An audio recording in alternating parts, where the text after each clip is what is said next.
Hello friends, welcome to Preetha samayal. எல்லாரும் எப்படி இருக்கீங்க? நான் இங்க ரொம்ப நல்லா இருக்கேன். இன்னைக்கு என்ன பார்க்க போறோம் அப்படினா ஸ்கூலுக்கு வந்து நம்ம குட்டீஸ்லாம் ரெடி பண்றதுக்கு சமையலுக்கு வந்து நைட்டே நான் எதெல்லாம் ரெடி பண்றேன் அத பத்தி நான் vlog தான் இருக்க போகுது. அதே போல பாத்தீங்கன்னா குட்டீஸ்க்கு ரொம்ப ஹெல்த்தியான ஒரு ட்ரிங்க்கும் இதுல இருக்க போகுது. வாங்க வீடியோக்குள்ள போலாம். நான் பார்த்தீங்கன்னா நைட்லேருந்தே வ்ளாக் எடுத்துகிட்ருக்கேன். நைட்டு என்ன டிஃபன் அப்படின்னா பன்னீர் மசாலா தோசை தாங்க செஞ்சிட்ருக்கேன். பாருங்கள் குட்டீஸ்க்குலாம் ரொம்ப பிடிச்சிருந்து ரொம்ப டேஸ்டியாகவும் இருந்தது. அதுக்கப்புறம் பார்த்திங்கன்னா நம்ம சாப்பிட்டு முடிச்சதுக்கப்புறம் நான் அழுக்கு பாத்திரம் அதெல்லாம் சிங்கில் போட்டுட்டு கவுண்டர் டாப் அப்புறம் ஸ்டவ் இதெல்லாம் வந்து நான் க்ளீன் பண்ணிடுவேன். அதுக்கப்புறம் பார்த்திங்கன்னா அது ஸ்பாஞ்ச் வச்சு நல்லா துடைச்சிட்டு ரொம்ப நீட்டாகவே இருக்கும். ஸ்டவ்லாம் பாருங்கள் க்ளீன் பண்ணிவிட்டு அதுக்கப்புறம் ட்ரை கிளாத் வச்சு நான் துடைச்சிருவேன். ரொம்ப அழகாகவே இருக்குது ஸ்டவ்வு. அதுக்கப்புறம் சிங்கில் இருக்க பாத்திரம்லாம் நான் விளக்கிடுவேன். நான் வந்து இந்த பைப்புக்கு வந்து பார்த்திங்கன்னா சவர் மாதிரி ஒன்று வாங்கியிருக்கேங்க. அதில் விளக்கும் போது நம்ம ஃபோர்ஸாக கழுவும் போது நம்ம ட்ரெஸ்ஸில் வந்து ஈராகாது. அதே போல் தண்ணி கொஞ்சம் சேவ் ஆகும். நல்லா இதாகும்போது அஸ்வந்த் அது வேடிக்கை பார்த்துட்ருக்கேன். பாருங்கள் பாத்திரம் கழுவிட்டேன். அது என்ன அந்த பைப்புக்கு போட்டேன்னா இதுதாங்க அது. இது 10லேருந்து 20 ருபீஸ் தான். இது ரொம்ப யூஸ்ஃபுல்லாக இருக்குது.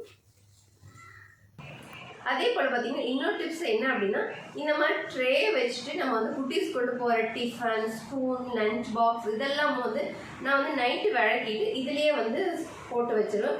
ஸோ பாருங்கள் ஹோல்ஸ் இருக்கனால தண்ணியும் பார்த்தீங்கன்னா ட்ரை ஆகிடும். மார்னிங் வந்து நம்ம எல்லா பாத்திரம் கழுவுனாலும் ஒட்டுக்காக வச்சோம்னா தேடுறதுக்கு டைம் ஆகும், அப்புறம் மிஸ் ஆகிடும். ஸோ அதனால் இதில் இருக்கும்போது எனக்கு கம்ஃபர்டபுளாக டக்குன்னு எடுத்து நம்ம டிஃபன் ரெடி பண்ணதுக்கப்புறம் லஞ்ச் ரெடி பண்ணுறதுக்கு கடன்னு எல்லாம் கிளறதுக்கு ஸ்பூன் எடுத்து குட்டீஸ்க்கு கொடுக்கறதுக்கு ஸ்நாக்ஸ் போடுறதுக்கு எனக்கு ரொம்ப யூஸ்ஃபுல்லாக இருக்குது. நீங்கள் இதை ட்ரை பண்ணி பாருங்கள். இந்த மாதிரி ஹோல்ஸ் இருக்கும்போது நம்ம விளக்கி வச்சோம் அப்படின்னா தண்ணி வந்து ட்ரை ஆகிடும். ஸோ இது வந்து ரொம்ப யூஸ்ஃபுல்லான டிப்ஸு. ஸோ டைமும் நம்மளுக்கு சேவ் ஆகும். அந்த ட்ரேயில் பார்த்திங்கன்னா நான் ஸ்நாக்ஸ் பாக்ஸும் அதில் வந்து விளக்கி வச்சிடும். ஸோ அதை மிஸ் பண்ணிவிட்டு சொல்கிறதுக்கு. அதுக்கப்புறம் பாருங்கள் கவுண்டர் டாப்பில் நல்லா ஈர துணிலாம் துடைச்சிட்டு ட்ரை கிளாத்லேயும் நான் துடைச்சிட்டேன். பாருங்கள் ரொம்ப நீட்டாக இருக்குது. ஸோ நம்ம மார்னிங் வந்து நம்ம சமைக்கிறதுக்கு ரொம்ப ஹாப்பியாக இருக்கும். அதுக்கப்புறம் நைட்டு பார்த்திங்கன்னா காயெல்லாம் கட் பண்ணி நெக்ஸ்ட் டேக்கு வந்து என்ன செய்கிறேன் அப்படிங்கிறது பிரேக்ஃபாஸ்ட்லேருந்து லஞ்ச் முடி எல்லாமே நைட்டே ப்ரிப்பேர் பண்ணி வச்சுருவேன்.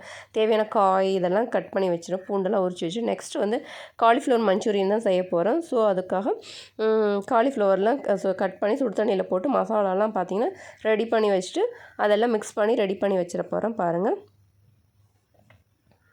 ஸோ அப்போ வந்து நமக்கு டைமும் சேவ் ஆகும். நல்லா மசாலாலாம் ஊறி இருக்கும் பாருங்கள். நல்லா மசாலாலாம் போட்டு ரெடி பண்ணிவிட்டு அதுக்கப்புறம் ஸ்நாக்ஸ்க்கு பார்த்திங்கன்னா இந்த குச்சிக்கிழங்கு தான் வந்து செஞ்சு தரலான்ட்டு இருக்கேன். ஸோ அதனால் நல்லா தோல்லாம் சீவிட்டு நல்லா வாஷ் பண்ணிவிட்டு தண்ணி ஊற்றி வச்சோம் அப்படின்னா நாளைக்கு முடியும் நல்லாயிருக்கும். ஸோ இதெல்லாம் ஃப்ரிட்ஜில் தான் வச்சிட போகிறேன். அப்புறம் சாம்பாருக்கு தேவையான பூண்டு இதெல்லாமும் வந்து கட் பண்ணி பாருங்கள் ஏர்டைட் கண்டெய்னரில் ஸ்டோர் பண்ணிவிட்டு இதெல்லாம் ஃப்ரிட்ஜில் வச்சுட்டு போகிறேன். கிழங்குலையும் தண்ணி ஊற்றி மூடி வச்சிடும். அதுக்கப்புறம் பார்த்திங்கன்னா இந்த மாதிரி கட் பண்ணுறதெல்லாம் ஒரு தட்டுலையோ இல்லை முரத்துலையோ நம்ம வச்சிட்டோம் அப்படின்னா நம்மளுக்கு க்ளீன் பண்ணுறதுக்கு ஈஸியாக இருக்கும். அதே போல் நைட்டே குட்டீஸ் எல்லாம் வாட்டர் கேனில் தண்ணி ஊற்றிட சொல்லிடுவேன். ஸோ அப்போ வந்து மார்னிங் வந்து டைம் நம்மளுக்கு சேவ் ஆகும். பாருங்கள் ஓவராலாக கிச்சனில் நீட் பண்ணிவிட்டேன்.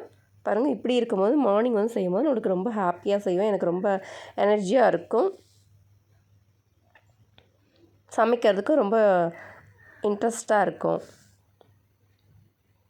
ஸோ இப்போ போய் நான் தூங்கிட போகிறேன்.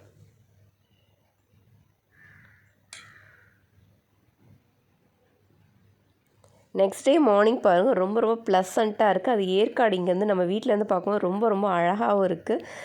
பாருங்கள் கிளைமேட்டுமே கோயம்புத்தூருக்கு ஒரு கிளைமேட்டு அப்படின்னா சேலம் ஒரு கிளைமேட்டு தாங்க. பாருங்கள் நல்லா மிஸ்ட்லாம் ஃபார்ம் ஆன மாதிரி ஏற்காடுலாம் தெரியுது நம்மளுக்கு.